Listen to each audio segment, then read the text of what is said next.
Guess who got brands talking? Brandlive.co.za. Welcome to the Financial Independence Coach, naturally creating freedom, meaning, and wealth. Brought to you by Pty Ltd in association with Brandlive.co.za. And here is your host and coach, Yvonne Venter-Louw. Good morning, Brand Live streamers and Pty Ltd subscribers. Yes, it is Monday again, and we're live at 27 Boxes in studio. Today we are talking about coaching. What is coaching? Where do we get coaching from? And who regulates it? I am privileged today to have in studio COMENSA President André Retief and Gauteng's Chair, Colleen. How are you guys? Good morning. Good morning, we're good, thank you. Good morning, hello. Now, well, that's just me. COMENSA. What is COMENSA? André? Okay, COMENSA is a professional body for coaching and mentoring in South Africa. And it's a professional body as in, does it give coaching or? No, COMENSA consists of members, and our members are coaches or mentors. So we just regulate the industry, the profession, with a code of ethics and conduct, and professional designations, ongoing learning, and professional supervision and access to resources. Lovely. And are all coaches in South Africa registered, or are they supposed to register with COMENSA? We would like them to be, but they're not all registered. Okay, so there's still a vast majority of coaches that has not been registered with COMENSA. Yes, correct. Okay. And Colleen, from your side as a Gauteng chair, what is the role of COMENSA in South Africa? So from our perspective, it's about bringing coaches together, because often you have your own business, it's quite lonely out there, you feel like you're the only one in a situation, and when you bring coaches together, it's almost like you coming home. So we've worked very hard to make sure that people can look around a room of coaches and not see competition, but to see people who can work together to uplift the industry. So it's very different to the financial industry where it's a constant competition between members, where in COMENSA the members actually assist each other. That's what we are working towards, to have people assisting each other, because I really believe that the expertise is in the room. So, and that you often have new coaches who are trying to work out how to do things. They may have coaching qualifications, but they don't necessarily have business expertise. And so our meetings have all been geared towards our 4 pillars of strategy to make sure that we are growing our coaches. And then at the same time, not only we are growing coaches, we're also growing the buyers of coaching to be able to request coaching. And what are those 4 pillars of strategy, if I may ask? So our first pillar is that we are wanting to attract people to COMENSA, and obviously that's by people knowing about it. And once they come in the door, they need to want to stay there. And then the second pillar is to make sure that we grow the coaches so that they will become credentialed, they become registered members, then they go on the credentialing journey, and they also go on CPD, so your continuing professional development is also important. Mm-hmm. Our third pillar is making sure that we are professionalized as a professional body, and that we take that into account, because we can't just be the same organization we were 12 years ago. We've got to keep on moving forward. And then our fourth pillar is to ensure that people know about coaching, they know about mentoring, they know that it's a solution for what they're looking for, and that they can request it. So it's the pull factor. Oh, lovely, lovely. And André, from your point of view as president, what is COMENSA's mission? Our mission is to support professional practice and also create a learning culture in coaching and mentoring through our standards and ethics. Okay. Now, André, before the show we had a bit of a chat. Your preferred niche that you work with as a coach yourself, I believe you're a coach and a coach trainer. who do you prefer to work with? My preferred client is normally young men and also women, to develop them and help them to discover their own potential and to grow forward. And that's why I always say the earlier one can start coaching someone, the better, but it's never too late. And also middle management executives, I've been coaching quite a lot on that as well. So yes, that's where my niche lies. And why would you say coaching is so important for individuals? Well, I think people don't realize what's really inside of them, and coaching helps them to realize that they have the potential and they can cross a barrier with all their limitations, limiting beliefs, etc. And coaching helps them to go beyond and actually get clarity on what they want in life, and then working towards that desired outcome. To working towards a goal that Yes. or a dream that they've set for themselves. That's correct, yes. Okay. And Colleen, yourself, you prefer to work with? So I come out of the medical device industry where I was there for 22 years, and I work very much in healthcare with different professionals, healthcare professionals, whether they're doctors, medical students, also the reps, and sales teams in pharmaceutical and medical device companies.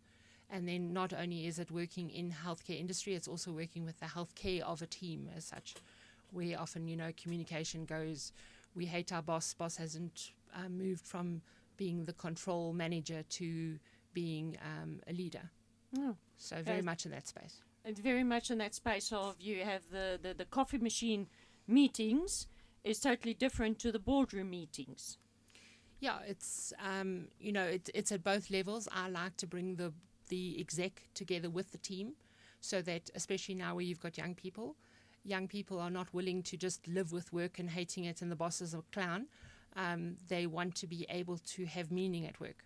So I work in that space of being able to bring people together to redesign how they're going to work, as opposed to keep on trying to do it the old way, because the old way doesn't work anymore. Yeah, well, let's face it, the way we were taught by our parents, get an education, get a steady job, whether you hate it or not, it's still an income. Yeah. Just stick it out for the pension at the end of the day, which we now all know does not work, and you're not going to get your financial freedom through that way. You're also finding that a young person after 2 years is bored. And so it's about making sure that that industry keeps on re-looking, that they've got new challenges, new ways of doing things, and that they understand the point of the business. Mm-hmm. Yeah, and from the medical side, I suppose that could be a bit difficult if you just market and sell a specific pharmaceutical brand. Yeah, what's important though, it's about relationship and the difference that you make, for instance, as a sales rep. It's not necessary. Yes, you absolutely have to have product knowledge and you have to have clinical and procedural knowledge, but it's your relationship. It's what you bring to the situation every day. So it's not just that robo sales. No. It is actually getting in touch with the nature of people and building that up. Yes. So the days of running out there and saying, oh, I'm seller this, here's my product, have long gone. You've got to go and uncover needs. So when you think of it, salespeople actually coach, because they're uncovering needs, they're finding out questions, and they're providing solutions to the client's problems. True.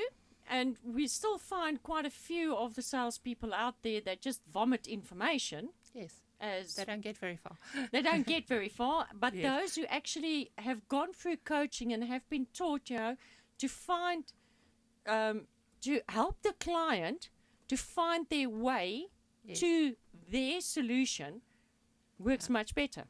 So it's about, I had a client the other day we were talking about levels of listening. And he was amazed at the levels of listening. And he said, oh, if only he'd known this before, because he would have taught his customer how to listen. So I said to him, no, reps listen, clients talk. Exactly. Yes. It's to have the correct perspective Yes. on the issue. Yeah. Now, André, from your side, you said that earlier that the earlier we start with coaching, the better for ourselves. but say, for instance, if I take my mother, she's now just turned 60. Could she, for instance, start with coaching? Absolutely, she can. I think people don't realize the value of coaching. There's a lot to coaching. There's things like even behavioral changes. And one thing is for certain is change, and we can change every day for the better, hopefully. But people don't realize the damage we do to other people by our behavior, unacceptable behaviors, and our belief system.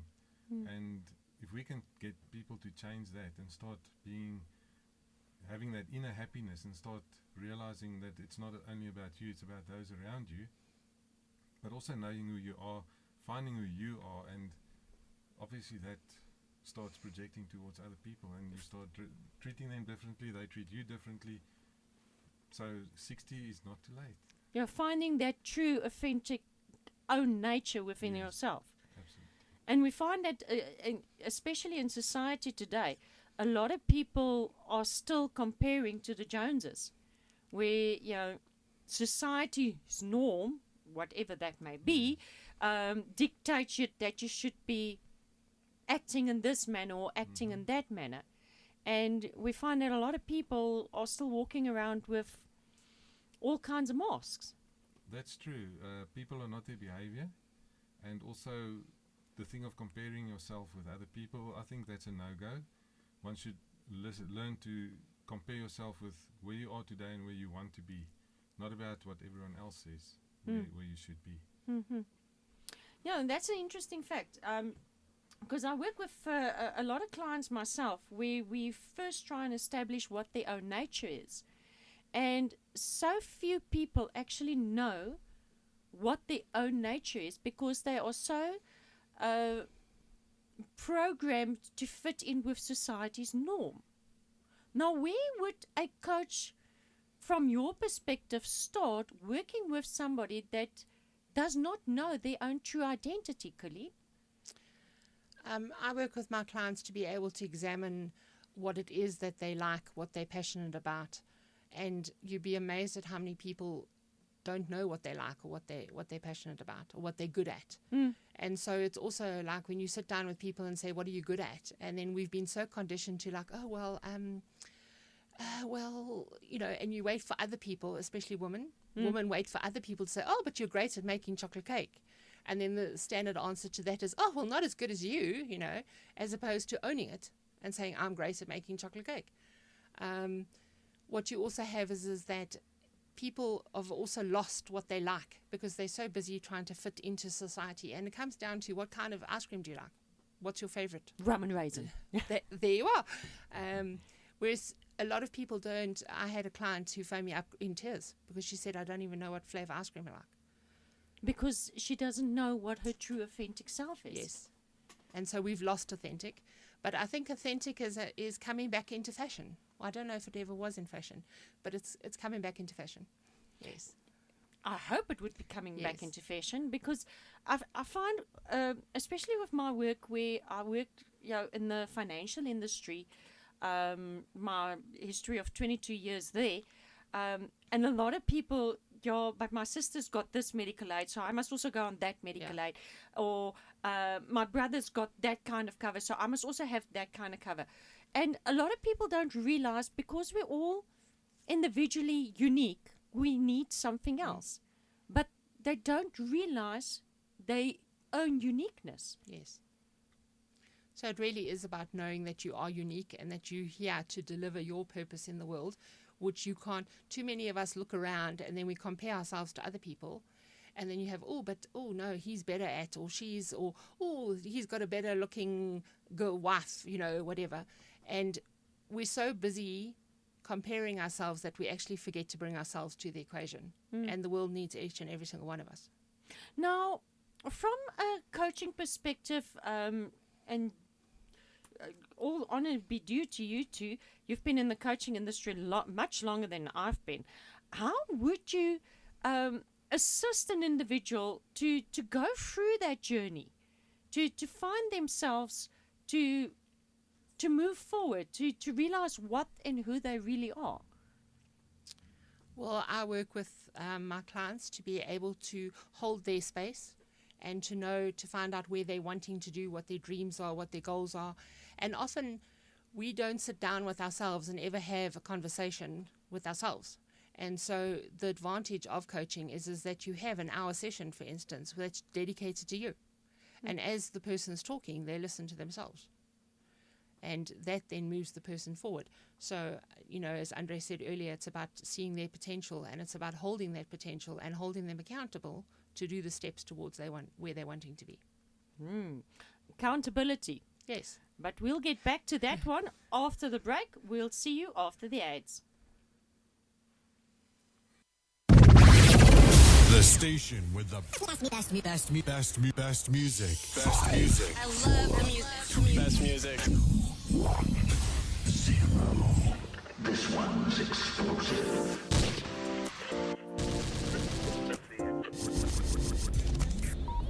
brandlive.co.za.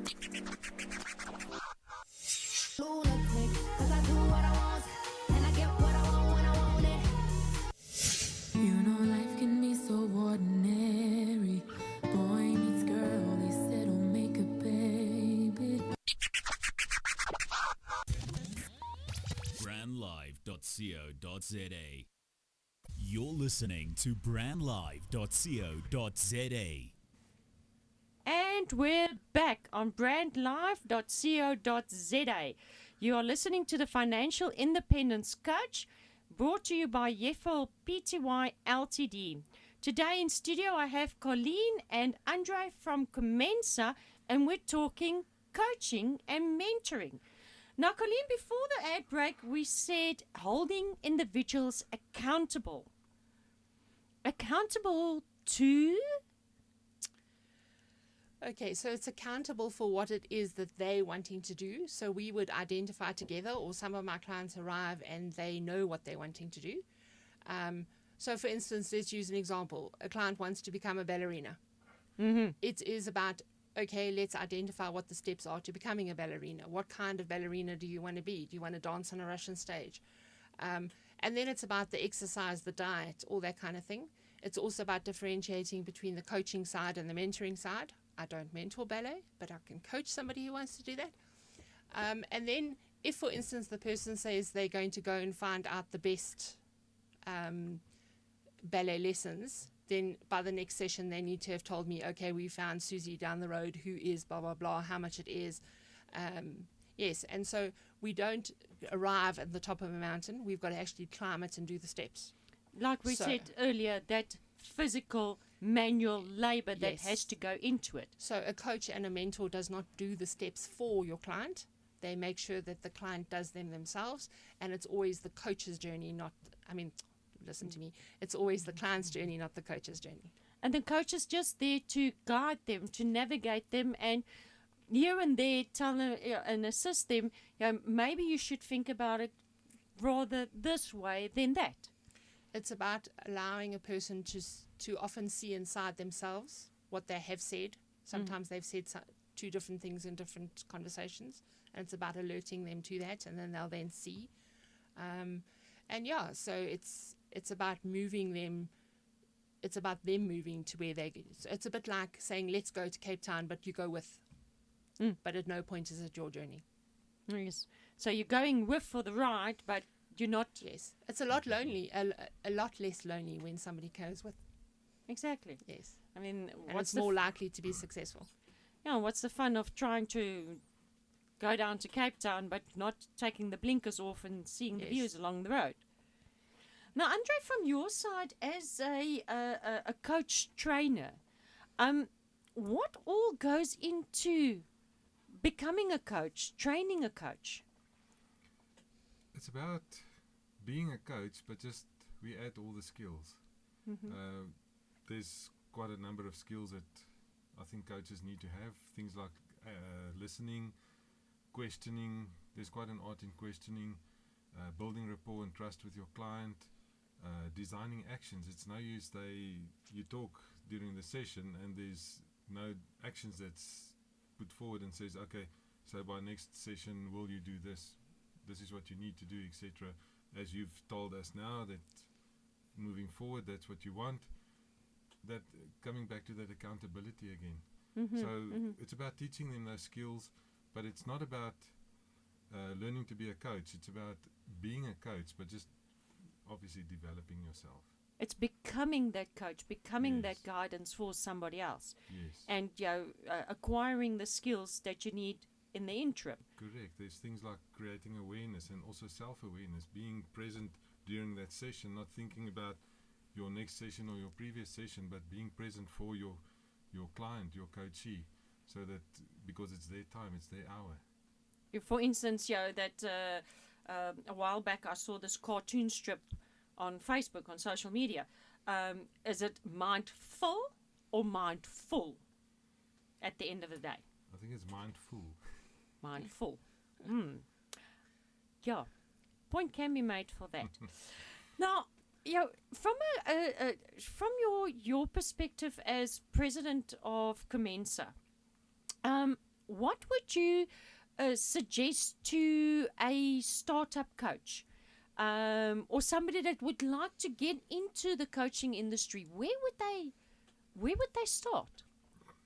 I think they need to assess where they are, what's their experience, etc., because that also counts a lot. And then look for a proper coach training provider that can teach you the skills that you have, the outcome that you want, to know this is what I want to do. And just thinking back, last week we trained a student and she said, my dream has finally come true. Now I can go out there. I know the difference between counseling and coaching, so I can move forward and be a coach. They need to start somewhere, and obviously after your training, what we also teach people is how to build your coaching practice, how to start your business. What do you need? What are there to look out for, pitfalls, etc. Because a lot of people get certified as a coach and then they expect this a lot of clients coming and there's no one, and they just go back to where they were, go back to their previous job sometimes and never become that real coach. That scenario of the signs are up, the stationery is done, but yes. The where's logo's the there. client? Yeah, where's Yeah. the Yes. client? And it's Where's And about, then you client? wait for the clients to come in the door. yes, so it's about marketing yourself and networking, etc., and being out there, and that's how you can grow your business. Now, a while back, we had, I know I had a very heartful discussion at one of our COMENSA meetings with regards to what supervision now actually is. And coming from the financial industry, for me, supervision was somebody watching over your shoulder and ticking everything that you're doing. But that's totally different within COMENSA. It's more actually mentorship of coaches for coaches. Am I right, Colleen? That's true. So what you have is that supervision is threefold. It is certainly isn't the person who's leaning over your shoulder to make sure you're doing it right, but it's supporting the person as a coach. It's supporting the coaching industry, and it's also supporting you as a person. So the supervision committee has got a very nice triangle that shows that it's threefold, because what happens is that if you coach every day, you can soon run on empty and just Yes. be drained. Yes. And you're not going to serve your clients, you're not going to serve yourself, or coaching as a profession. So supervision, which we recommend as part of our credentialing, as part of our CPD, is that a professional coach has an hour of supervision every month. And obviously that supervision then fills up the coach's batteries, as per se, so that they can then transfer their energy to their clients. Yes. And it's if you have a difficult situation, or it's the confidentiality still applies, you can come with a specific case to your supervisor, be able to speak about it. The coach supervisor is there to make sure that you grow, and so they also hold your space to make sure that you can move forward and benefit your clients more. And grow from there. Yes. You as a coach grow, and Yes. that way you can help your clients grow even further. Absolutely. Well, there you have it, guys. Coaching in South Africa is not just a fly-by-night industry. There is actually a regulating body. Now, if you are an up-and-coming coach or you want to coach, Colleen, where can individuals get hold of you guys? they can contact me at GP Chair for Gauteng Province Chair. So gpchair at comensa.org.za. Okay, and then the website obviously is comensa.co.za. No, it's comensa.org.za. Yes. Okay. And all coaches register is on there. You can check for coaches, their qualifications, their areas. So if you are anywhere in South Africa, do yourself a favor. If you feel you've got the need for a coach, go to comensa.org.za and go and look what Comensa can offer you in assistance. Well, André and Colleen, I want to thank you from the bottom of my heart coming through today. It was absolutely nice having you guys here. And I wish Comensa all the best of luck for another, I believe, 12 years? Yes. 12 years of existence. Moving forward. This was Yvonne for Brands Live and Yefel Pty Ltd. We'll talk again next week. Shalom. You're listening to brandlive.co.za.